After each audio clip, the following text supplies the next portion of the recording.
स्वागत है। Petals book open करो, हिंदी, पेज नंबर H11। आज हम पढ़ेंगे चंद्र बिंदु।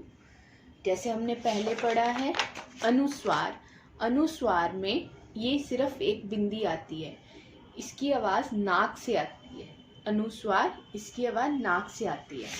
आज हम करेंगे चंद्र बिंदु। चंद्र बिंदु का ऐसे मात्रा लगती है चंद्र बिंदु की, और इसकी आवाज़ नाक और गले दोनों से आती है।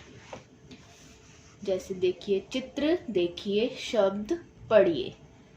अंगूठी, नाक और गले दोनों से आवाज़ आएगी। अंगूठी, अंग, ग पे ऊ की मात्रा, ठ ई, अंगूठी, अंगूठी। सांप, सांप। ऊंट, ऊंट, ऊंट। कुआं, कुआं, कुआं।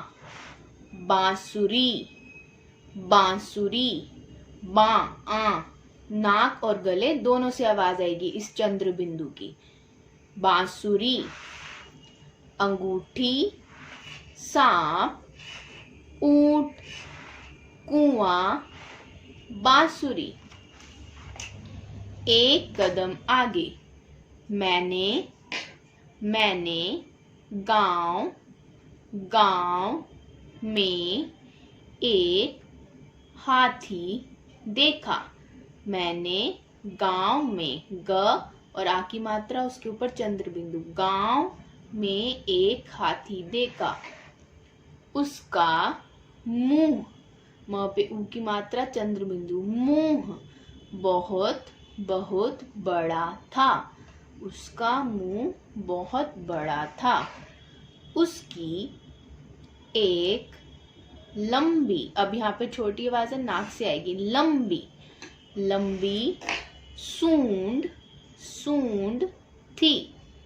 उसके दांत, द आ की मात्रा, चंद्र बिंदु, दांत नहीं थे।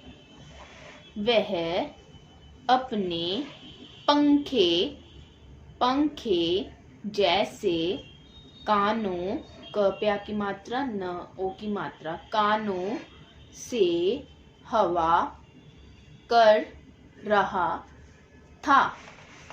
उसकी टांगे, खंबे, टांगे, ट आ चंद्र बिंदु, ग ए, टांगे खंबे जैसी थी। पर उसकी पूंछ, पूंछ छोटी थी।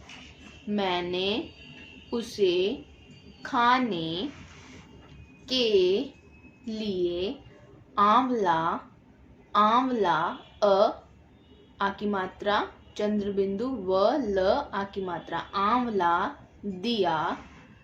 उसने आंवले को सूंघा और आंखें मूंद ली।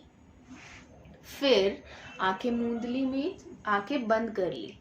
फिर वह बांस के पेड़ को तोड़ने लगा। उसे देखकर सब हंसने लगे। तो ये थी चंद्र बिंदु। चंद्र बिंदु एक बार फिर से पढ़ते हैं। मैंने गांव में एक हाथी देखा।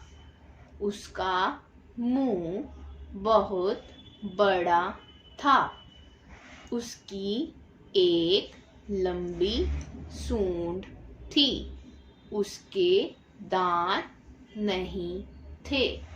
वह अपने पंखे जैसे कानों से हवा कर रहा था। उसकी टांगे खंबे जैसी थी, पर उसकी पूंछ छोटी थी। मैंने उसे खाने के लिए आंवला दिया। ये देखो इस बच्चे के हाथ में ये क्या है, आंवला, आंवला दिया। उसने आंवले को सूंघा और आंखें मूंद ली। फिर वह बांस के पेड़ को तोड़ने लगा। उसे देखकर सब हंसने लगे। इस पेज को आपको दोबारा से पढ़ना है। धन्यवाद।